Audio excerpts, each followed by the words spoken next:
ETF index mutual funds నేర్చుకుని stock మార్కెట్లో రాణించాలనుకుంటున్నారా? వెంటనే ఈ నెంబర్కి కాల్ చేయండి.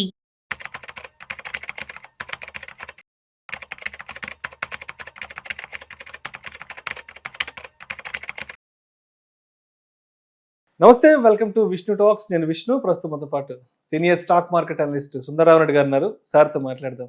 సార్ నమస్తే. సార్ నమస్తే సార్. సుందరరామరెడ్డి గారు, ఈ మధ్య కాలంలో ఈ ఉద్యోగాల లే ఆఫ్లకి సంబంధించిన వార్తలు ప్రతిరోజు వింటూనే ఉంటున్నాం. ఆ మధ్య టీసీఎస్ కొన్ని వేల మందిని తీసేస్తుందని, ఇన్ఫోసిస్ కొన్ని వేల మందిని తీసేస్తుందని, గూగుల్ కొన్ని వందల మందిని తీస్తుందని కూడా ప్రతిరోజు వార్తలు మాట్లాడుకుంటున్నాం. అయితే ఇవాళ లేటెస్ట్గా ఈ కామర్స్ సంస్థ అమెజాన్ ఏదైతే ఉందో దాదాపు 14,000 మంది ఉద్యోగాల నుంచి తొలగించబోతున్నట్లుగా కూడా అధికారికంగా ప్రకటించింది. అయితే రాయిటర్స్ అనే ఒక వార్తా సంస్థ కేవలం 14,000 మంది కాదండి, 30,000 మందిని ఉద్యోగాల నుంచి తొలగించబోతున్నట్లుగా కూడా అంటూ కూడా ఒక వార్తను తీసుకురావడం జరిగింది. అంటే 30,000 మంది అంటే అమెజాన్కి మొత్తం ప్రపంచవ్యాప్తంగా 3,50,000 మంది ఉద్యోగులు ఉన్నారు. దాంట్లో 30,000 అంటే ఆల్మోస్ట్ ఒక 10% మ్యాన్ పవర్ ని తీసేయబోతున్నారంట. ఏంటి అసలు కారణం? ఎందుకు ఇంత పెద్ద ఎత్తున ఉద్యోగులను తొలగిస్తున్నారు? ఇదే కాదండి, ఏ కంపెనీ అయినా సరే ఒక అంటే హెచ్ఆర్ అంటే హ్యూమన్ రిసోర్స్ కనుక రెలవెంట్ స్కిల్స్ కనుక లేకపోతే అంటే ఆటోమేటిక్గా రెలవెన్స్ స్కిల్ లేని వాళ్ళందరినీ తీసేస్తూ ఉంటారు. అంటే ప్రతి కంపెనీలో ఈవెన్ ఫేస్బుక్, గూగుల్, మెటా ఎందులో అయినా సరే ఇయర్లీ యావరేజ్ మీద 1,000-2,000 మందిని పీకేయటం మామూలు విషయం. కాబట్టి ఆ న్యూస్ సపరేట్ బయటికి రావయి. ఎందుకు అంటే వాళ్ళు నిరంతరం కొత్త స్టార్ట్అప్ కంపెనీస్ కొంటా ఉంటారు, ఇంటిగ్రేట్ చేస్తూ ఉంటారు. చేసినప్పుడు అంతమంది ఎంప్లాయీస్ అవసరం లేకపోవచ్చు కదా, అవి తగ్గించుకుంటా ఉంటారు. అందుకని పెద్ద కంపెనీస్ ఇనార్గానిక్ రూట్ లో గ్రోత్ అవటం అనేది మామూలు విషయం. అందుకని వీళ్ళు వేరే బ్రాంచెస్ టేక్ ఓవర్ చేసినప్పుడు వేరే కంపెనీలని మ్యాన్ పవర్ ఇంత అవసరం లేదు, వాళ్ళకి తగ్గించుకుంటా పోతుంటారు. పైగా వీళ్ళు కొత్త బిజినెస్ ఎక్స్పెరిమెంట్ చేసుకుంటా పోతుంటారు. కొన్ని బిజినెస్ హిట్ అవుతాయి, కొన్ని బిజినెస్ ఫ్లాప్ అవుతుంటాయి. ఫ్లాప్ అయిన వెంటనే క్లోజ్ చేస్తారు కదా, ఆ ఎంప్లాయీస్ ఏం చేసుకుంటారు? సపోజ్ నోకియాని మైక్రోసాఫ్ట్ లో 40,000 ఇచ్చుకున్నారు, 40,000 కోట్లు ఇచ్చుకున్నారు. అందులో ఎంప్లాయీస్ ని 300 మంది ఉంచుకుని మొత్తం తీసేశారు. అంటే ట్విట్టర్ ని ఎలాన్ మస్క్ కొన్నప్పుడు 3 లక్షల కోట్లు ఇచ్చుకున్నారు. 3,000 మంది ఎంప్లాయీస్ ని గత 300 మందిని చేశాడు. ఓకే, దాని మీనింగ్ ఏంటంటే రిలవెన్సీ ఉన్న ఎంప్లాయీస్ ని మాత్రమే ఉంచుకొని మిగతా వాళ్ళు మొత్తాన్ని తీసేయటం అనేది మోడర్న్ పద్ధతి అనమాట, ఖర్చు తగ్గించుకోవటం కోసం. అంటే మనకు తెలియకుండా బోల్డ్ అని జాబులు నిరంతరం పోతూనే ఉంటాయి అవి నిరంతరం. అదేంటంటే ఇండస్ట్రీ గ్రోత్ తగ్గినప్పుడు, ఇండస్ట్రీ కాంపిటీషన్ బాగా పెరుగుతున్నప్పుడు, ఇండస్ట్రీలో కొత్త టెక్నాలజీ ఇంప్లిమెంటేషన్ జరుగుతున్నప్పుడు రిలవెన్స్ లేని వాళ్ళని, వాళ్ళకి అవసరం లేని మ్యాన్ పవర్ని తగ్గించుకోవటం అనేది మోడర్న్ పద్ధతి. ఓకే, సో ఇప్పుడు అంతా ఆర్టిఫిషియల్ ఇంటెలిజెన్స్ రన్ అవుతుంది. అండ్ అమెజాన్ వేరే హౌస్లో 7 లక్షల మందిని రీప్లేస్ చేసుకుంటూ వాళ్ళు రోబోట్స్ పెడుతున్నారు. సో న్యాచురల్గా కొన్ని జాబ్స్ పోతాయి అంతే. ఓకే, అలాగనే ఇప్పుడు కూడా కొన్ని సెగ్మెంట్స్ క్లోజ్ చేస్తున్నారు, అందులో ఉన్న మ్యాన్ పవర్ని తగ్గిస్తున్నారు. అందుకని ఐ డోంట్ బి సర్ప్రైజ్ 14,000 మందిని పీకేస్తున్నారంటే. అదే కాదు, మెజారిటీ కంపెనీస్ అన్ని ఎంతకంత మ్యాన్ పవర్ని తగ్గించుకుంటూనే ఉంటాయి. ఎందుకంటే ఆ మ్యాన్ పవర్ వాళ్ళకి అవసరం లేదు. ఒకప్పుడు కట్టసి ఎక్కువ ఉండి ఆ హ్యూమన్ పవర్ మ్యాన్ పవర్స్ ఏంటంటే అడిషనల్ స్కిల్స్ ట్రైనింగ్ ఇచ్చేసి మళ్ళీ వాళ్ళని అడాప్ట్ చేసేవాళ్ళు. ఇప్పుడు అంత ఓపిక కంపెనీ వాళ్ళకి ఉండలేదు. అందుకని కంపెనీకి తగ్గట్టు మన స్కిల్ని అప్డేట్ చేసుకోవటం చాలా ఇంపార్టెంట్.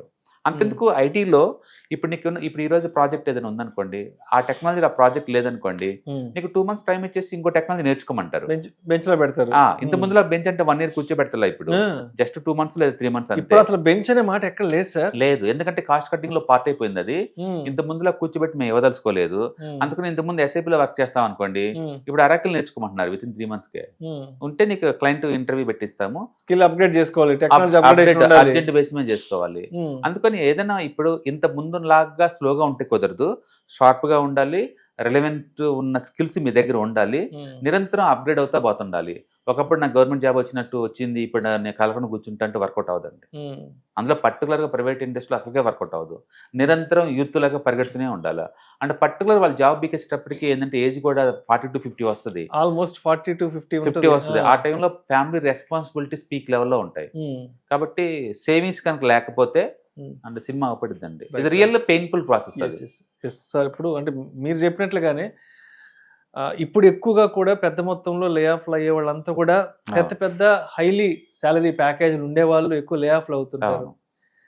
అంటే సార్ ఇప్పుడు ఉద్యోగాలు పోయిన తర్వాత ఉద్యోగం పోయిందని నెత్తి నోరు బాదుకునే కంటే అవును ఎస్ మనం ఉద్యోగంలో ఉన్నప్పుడే మనం సంపాదించుకునే ప్రతి రూపాయిని అవును మనం సరైన విధంగా ఏ విధంగా ఇన్వెస్ట్ చేసుకోవాలి అంటారు, ఏ విధంగా సేవింగ్స్ చేసుకోవాలి అంటారు. ఎందుకంటే సార్ ఒక్కసారి ఉద్యోగం పోయిన తర్వాత మళ్ళీ ఇంకొక ఉద్యోగం వెతుక్కోవడానికి మళ్ళీ ఇంకొక ఆఫర్ రావడానికి టైం పడుతుంది. 3 నెలలు పట్టొచ్చు, అవును. 6 నెలలు పట్టొచ్చు, లేదంటే సంవత్సరం పట్టొచ్చు. అవును అప్పటిదాకా ఒక మంచి లైఫ్ స్టైల్కి అలవాటు పడిపోయి ఉంటాం. అవును పెద్ద పెద్ద వేతనాలు, పెద్ద పెద్ద ఫైనాన్షియల్ కమిట్మెంట్స్ అంతా వచ్చేస్తుంటాయి అవును, ఆ టైంకి. అవును. చాలా అంటే కెరీర్ లైఫ్ చాలా పీక్ లో ఉంటుంది, మంచి మిడిల్ ఏజ్ లో ఉంటాం కాబట్టి. అవును. సో ఆ టైంకి ఉద్యోగం పోవడం అనేది నిజంగా చాలా దారుణమైన సిచ్యువేషన్ అవును. కాబట్టి మనం ఉద్యోగంలో ఉన్నప్పుడే బాగా లైమ్ లైట్లో ఉండి సంపాదించుకుంటున్నప్పుడే మనకు వచ్చే ప్రతి రూపాయిని సరైన విధంగా ఏ విధంగా మనం ఫైనాన్షియల్ ప్లానింగ్ చేసుకోవాలి, మంచి ఇన్వెస్ట్మెంట్స్ చేసుకుంటే బాగుంటుంది అంటారు. యా సో ఒకప్పుడు కండిషన్ ఇప్పుడు లేవండి. ఒకప్పుడు కొంచెం మానవత్వత ఉండేది. కంపెనీ వాళ్ళు అంత ఈజీగా లే ఆఫ్ ఇచ్చేవాళ్ళు కాదు. వేరే ఆల్టర్నేటివ్ చూపించేవాళ్ళు కంపెనీ వాళ్ళే స్వయంగా. ఇప్పుడు ఉన్న స్టేజ్కి అంత అంత అటాచ్మెంట్స్ లేవు, అంత ఎక్కువ మీకు సపోర్ట్ కూడా ఏం లేదు. సిస్టమ్ అంతా కూడా ఖర్చులు మిగులుతున్నావా లేదా, ఎందుకంటే వాళ్ళు ఆ కాస్ట్ కటింగ్ చేస్తేనే ముందు వాళ్ళు బతుకుతారు అనమాట. ఒకప్పుడు 3 months శాలరీ కూడా ఇచ్చేవాళ్ళు, 3-4 months శాలరీ ఇచ్చి పంపించేవాళ్ళు. అవును. ఇప్పుడు అలాంటి పరిస్థితి ఉండొచ్చు, లేకపోవచ్చు. ఏదైనా సరే ఎవరి జీవితాల్లో వాళ్ళే చూసుకోవాలండి. వాళ్ళు ఎవరో కంపెనీ వాళ్ళ దయా దక్షిణల మీద వీళ్ళు బతికేలాగా ఉండకూడదు. ఒకటి, మీరు కనుక ఏజ్ 30 to 40 లోపల కనుక్కుంటే ఫస్ట్ ఇన్వెస్ట్మెంట్ మీ మీద మీరు పెట్టుకోండి. స్కిల్ డెవలప్మెంట్, రిలవెంట్ స్కిల్ ఉందా లేదా చెక్ చేసుకోండి. నేను ఒకప్పుడు ఒక కోర్స్ నేర్చుకున్నా అని చెప్పేసి ఇప్పుడు అది రిలవెన్స్ లేదనుకోండి, అప్డేట్ అవ్వండి. With in the 1 year update అవుతుంది. మన హార్డ్ వర్కింగ్ నేచర్ని ఎవరు డూప్లికేట్ చేయలేరు. అది మెయిన్. మీరు ఏది నేర్చుకుందామని అది ఉండాలి కదా. నమ్మకంగా వర్క్ చేయటం, హార్డ్ వర్కింగ్, ఎన్ని అవర్స్లో అయినా మనం లీలమైపోవటం, అంటే కంపెనీకి యాంగిల్లో ప్రాఫిటబిలిటీ చూపించే యాంగిల్లో మనం థింక్ చేయటం లాంటివి బేసిక్ క్వాలిటీస్ ఉన్న వాళ్ళు ఎవరైనా సరే స్కిల్ అప్డేట్ అవ్వడం త్వరగానే అవుతుంది ఎంతకంత. అందుకని మన మీద మనం ఇన్వెస్ట్మెంట్ చేసుకోవటం అనేది one of the best way అనమాట. మనం అంటే అప్ టు డేట్ నాలెడ్జ్ మన డొమైన్లో మనకు ఉండాలి. అదొకటి. రెండోది, లైఫ్ స్టైల్ ఇంత ముందున్నంత కంఫర్ట్ ఇప్పుడు లేవు. అందుకని ఒకప్పుడు జాబ్ వస్తే లైఫ్ సెటిల్మెంట్ అయిందంటాం. అండ్ ₹1,00,000 శాలరీ అంటే ఇంకేమీ అన్ని భూమి మీద నువ్వే రాజు అన్నట్టు ఉండేవాళ్ళు. ₹1,00,000 శాలరీ అనగానే 6 నెలలు తిరగక ముందే కొత్త కారు, ఒక చేతిలో ₹1,00,000 ఐఫోన్, ఒక కాస్ట్ లైఫ్ స్టైల్ స్టార్ట్ అయిపోయింది అక్కడి నుంచి. ఎందుకంటే అప్పట్లో సొసైటీలో ఇన్ఫ్లేషన్ తక్కువ, ఖర్చులు తక్కువ కాబట్టి నువ్వు సంపాదనకు అంత వెయిటేజ్ ఉండేది. ఇవాళ రేపట్లో నెల మొత్తం మీద కాదు కదా, నెలకు 2 లక్షలు మిగిలిచ్చిన సరే నీకు 20 మిగిలిన రోజుల్లో, ఈ టైంలో స్కూల్కి ఎడ్యుకేషన్కి పిల్లలకి లక్షలు అవుతున్న ఈ రోజుల్లో, ఒక ట్రాన్స్పోర్టేషన్ ఒక 10 కిలోమీటర్ల జర్నీలకి 100 నుంచి 1000 రూపాయలు ఈ రోజుల్లో ఆ లక్షకి వాల్యూ లేదండి ఇప్పుడు. అందుకని ఎవరైనా సరే జాబ్ రాగానే సేవింగ్స్ మీద ఫోకస్ చేసుకోవాలి. అంటే రేపటి అన్సర్టనిటీకి ఈ రోజు నుంచే మనం ప్రిపేర్ అయిపోవటం బెటర్. ప్లాన్ బి రెడీ అయిపోవాలి ఎంతకంత. అందుకని టోటల్ శాలరీ మొత్తాన్ని ఖర్చు పెట్టకుండా ఒకటి నీ స్కిల్ మీద ఇంప్రూవ్ చేసుకుంటూ ఎంతో కొంత మీరు ఇన్వెస్ట్మెంట్ చేసుకోవటం ద్వారా, సేవింగ్స్ చేసుకోవటం ద్వారా ఫ్యూచర్ లో మనం ఆపేసినా సరే అది దాని ద్వారా కొంత క్యాష్ ఫ్లో జనరేట్ అయ్యేలా చూసుకోవాలి. అట్లీస్ట్ 30 years టైంలో మనకు 25లో జాబ్ వచ్చింది అనుకోండి, 35 కల్లా ఒక శాలరీ ఆటోమేటిక్గా ప్రొడ్యూస్ చేసేలాగా ఉండాలి మీ సేవింగ్స్.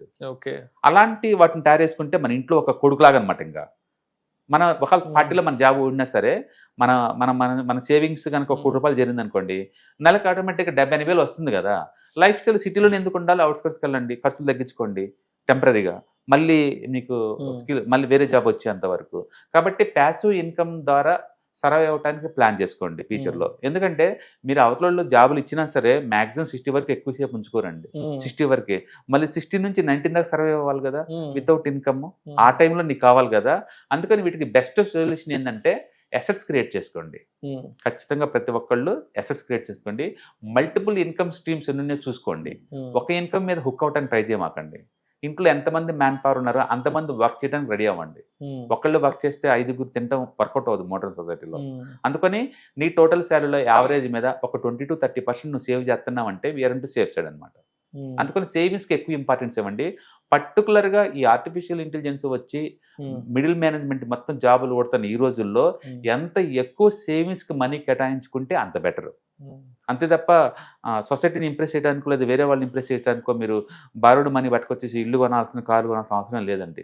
మన ఫ్యామిలీ మనకి సేఫ్టీ చూసుకోవటం ఇంపార్టెంట్ కాబట్టి జాబ్ రాగానే ఇమీడియట్లీగా టర్మ్ ఇన్సూరెన్స్ తీసుకోవటాలు, హెల్త్ ఇన్సూరెన్స్ తీసుకోవటాలు, సేవింగ్స్ ఇమీడియట్గా బిగిన్ చేయడం చాలా ఇంపార్టెంట్. ఎంత అర్లీగా మీరు సేవింగ్స్ బిగిన్ చేస్తే మనకంత కంఫర్టబుల్ లైఫ్ దొరికిద్ది అనమాట ఫ్యూచర్లో. అందుకని వేరే వాళ్ళు జాబులు పోతున్నాయి కదని చెప్పేసి మనం కామ్ కూర్చోకూడదు, మన దాకా వస్తుంది గ్యారంటీగా ప్రతి ఒక్కళ్ళు. ఎందుకంటే లక్కీగా మన కంపెనీకి అలాంటి రాలేదు, ఫ్యూచర్లో రావచ్చు కదా. అమెజాన్కే, మెటాకే, టీసీఎస్కే లేని గ్యారంటీ, మైక్రోసాఫ్ట్ కంపెనీలే అసలు వాళ్ళకి లేని గ్యారంటీ మనకి ఎలా వస్తుంది? అందుకని ఎవరికైనా రావచ్చు ఆ పరిస్థితి. బట్ ప్రిపేర్ అవ్వాలి, మనం మెంటల్గా ప్రిపేర్ అవ్వాలి. అందుకని ఇన్కమ్ సోర్స్ని డైవర్సిఫై చేసుకోండి. మీకు ఇంకా ఒక్క ఇన్కమ్ వస్తుంది ఈ రోజుల్లో కూడా అంటే మాత్రం మీరు చాలా రిస్క్ లో ఉన్నట్లు లెక్క. ఇమీడియట్లీగా వేరే సోర్సెస్ డెఫినెట్గా ఎంత ఎక్కువ సోర్స్ ఉంటే నీకు అంత బెటర్. అందుకని మీరు క్యాష్ ప్రొడ్యూస్ చేసే అసెట్స్ లో ఇన్వెస్ట్ చేసుకుని వెళ్ళిపోండి. మనం ప్రొడ్యూస్ చేసేది ఊహించుకోండి, మీ దగ్గర ఒక 50 లక్షలు ఉన్నాయి అనుకోండి, a multi asset allocation funds లో పెట్టేసినా మీకు నెలకి ఆల్మోస్ట్ ఒక 40,000 నుంచి 50,000 వస్తుంది గ్యారంటీ ఉంది కదా. ఆ కాన్ఫిడెన్స్ బాగుంటుంది కదా, మీరు లైఫ్లో డౌన్ అవ్వాల్సిన అవసరం లేదు కదా. అందుకని సాధ్యమైనంత వరకు మీరు సేవింగ్స్ పెంచండి, స్కిల్ పెంచుకోండి, అంటే మల్టిపుల్ ఇన్కమ్ జనరేట్ చేసేలాగా ప్లాన్ చేసుకోండి. ఫ్యామిలీ మొత్తం రెడీ చేయండి యాక్టివ్గా ఉండడం కోసం. బట్ గవర్నమెంట్ జాబ్ లాగా ఒకసారి పర్మనెంట్ గా అంతా స్కిల్ అప్డేషన్ అవసరం లేదు అనుకోండి, అది వర్కౌట్ అవ్వదు ఈ మోడర్న్ ఏజ్ లో. అండ్ సాధ్యమైనంత వరకు మీరు కూడా ఒక ఎంటర్ప్రినర్ గా ఉండండి. ఎంతకాలం వేరే వాళ్ళ కోసం వర్క్ చేస్తారు? దానికన్నా డబ్బు కావాలి కదా. అందుకని కొంచెం మనం అప్డేట్ అవుతా ఉండాలి నిరంతరం ఆ విషయంలో మాత్రం. ఒకప్పటిలా ఒక జాబ్ మీద రిచ్ అవడం కుదరదండి. కాబట్టి ప్రిపేర్ అవ్వాలి. ఇవన్నీ హెచ్చరికలు అనమాట మనకి. తొందరలో మనం కూడా ఎఫెక్ట్ కాబోతున్నాం, బీ ప్రిపేర్డ్ అని అనమాట. మీరు దాన్ని తీసుకోకుండా అంతే వదిలేశారనుకోండి, లాస్ట్కి ఏదో రోజు మన జాబ్లు కూడా పోతాయి. పోయినప్పుడు అర్థమైంది ఆ పెయిన్, దాన్ని ఎలా హ్యాండిల్ చేయాలనేది. బట్ ఇప్పుడున్న మోడర్న్ సొసైటీలో ప్రాబ్లం అదే. ఇండియాలో బై డిఫాల్ట్ ఏంటంటే ట్రెడిషనల్ పీపుల్ థింకింగ్ కూడా ట్రెడిషనల్గా ఉంటుంది. ఒకసారి జాబ్ వస్తే ఇంక పర్మనెంట్ జాబ్ అనుకుంటారు, ఒకసారి జాబ్ వస్తే లైఫ్ సెటిల్మెంట్ అవుతుంది అనుకుంటారు, ఒకసారి జాబ్ ఉన్న సొసైటీలో లేనిపోయిన ఫేక్ ప్రొఫైల్ క్రియేట్ చేసుకొని ఒక బిల్డప్ క్రియేట్ చేసుకుంటూ ఉంటారు. బట్ అది మనకి అలాగే యూజ్ అవుతుంది.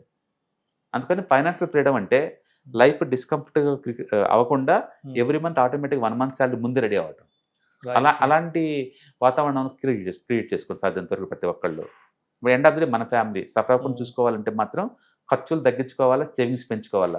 ఎంత మాక్సిమం సేవింగ్స్ చేసుకోగలిగితే నువ్వు అంత కంఫర్ట్ జోన్కి వచ్చేస్తావు. ఒకసారి నీ కంఫర్ట్ జోన్కి వచ్చిన తర్వాత మీరు ఏదైనా చేయండి, ఇంకా అప్పుడు బాగుంటుంది. అందుకని మనం ఇంతకుముందు టాటా టీసీఎస్ లో చూసాము, ఇవాళ అమెజాన్ లో చూస్తాము, రేపు డెఫినెట్ గా ఇంకొక ఎంఎన్సీ కంపెనీలో చూస్తాం ఇలా. అందుకని ముందులో ఈ న్యూస్ ఫ్లో ఎక్కువ అవుతుంది, ఇంకా ఈ న్యూస్ ఫ్లో అంతా నిరంతరం ఎక్కువ అవుతా ఉంటుంది. ఒకప్పుడు కంపెనీ దివాలా దిత్తేనే ఎంప్లాయీస్ రోడ్డు మీదకి వచ్చేవాళ్ళు. ఇవాళ అవసరం లేదు, కంపెనీ బాగా లాభాలతో ఉన్నా సరే ఎంప్లాయీస్ బయట నెట్టేస్తా ఉన్నారు. పైగా వాళ్ళు నెట్టేసే కొద్ది కంపెనీ ప్రాఫిటబిలిటీ ఇంకా ఎక్కువ పెరిగి స్టాక్ రేట్లు ఇంకా బాగా పెరుగుతున్నాయి. కాబట్టి ముందు రోజులు ఇదే జరుగుతుంది. ఇప్పుడున్న మోడర్న్ సొసైటీలో ఏమవుతుందంటే ఎక్కువ శాతం మిషనరీ లేదా మ్యాన్ పవర్ తక్కువతో వర్క్ చేపిస్తున్నారు. ఇప్పుడు మీరు టెలిగ్రామ్ చూసారనుకోండి, అది 13 members employees, just 13. And Twitter ఉందనుకోండి, 3 లక్షల కోట్ల కంపెనీ, జస్ట్ 300 మంది ఎంప్లాయీస్. అలాగే ఎన్విడియా చూసారనుకోండి, 4.5 trillion కంపెనీ, అది 30,000 మంది ఎంప్లాయీస్. అందుకని అవన్నీ product based companies, man power అవసరం లేదు. అందుకని రాను అంటే మిషన్స్ ఎక్కువ, మ్యాన్ పవర్ తక్కువ ఉంటుంది. అందుకని వీక్లీ 5 days కూడా దొరకవండి మనుషులకి, అందరికి జాబులు కావాలంటే. అది 2 days 3 days పెడితే తప్ప మిగతా వాళ్ళకి జాబులు దొరకవు. అందుకని ముందు రోజుల్లో మన గడ్డు కాలం ఎదుర్కోబోతున్నాం. కాబట్టి వయసు పెరిగే కొద్దీ అలర్ట్ ఎక్కువ ఉంచండి, సేవింగ్స్ పెంచుకుంటూ పోండి. ఇది ఒక్కటే మీ చేయగలిగింది. ఇన్కమ్ సోర్స్ పెంచుకోండి, నాలెడ్జ్ లేటెస్ట్ అప్డేట్ తగ్గట్టు ఉంచుకోండి. Thank you sir, thank you so much. Hi, నేను మీ సుందర రామిరెడ్డి. ఈ వాలటిలిటీ మార్కెట్లో మనీ ఎలా మేక్ చేయాలని ఆలోచిస్తున్నారా? అంటే స్టాక్ మార్కెట్ బాగా బ్లీడ్ అవుతున్న ఈ టైంలో పోర్ట్ఫోలియోస్ అన్ని కూడా బ్లీడ్ అవుతున్నాయా? అండ్ ఈ వాలటిలిటీని ఎలా హ్యాండిల్ చేయాలి, లాంగ్ టర్మ్లో మంచి పోర్ట్ఫోలియో ఎలా బిల్డప్ చేయాలో ఆలోచిస్తున్నారా? అలాంటి వాళ్ళ కోసమే ఈ వెబినార్. రాబోయే ETFs, index funds and mutual funds వెబినార్లో పార్టిసిపేట్ చేయండి. మీ నాలెడ్జ్ పెంచుకొని రిస్క్ని మినిమైజ్ చేసుకోండి. స్టాక్ మార్కెట్లో ఉన్న ఇలాంటి వాలటిలిటీని ఎలా హ్యాండిల్ చేయాలో తెలుసుకోండి. Thank you.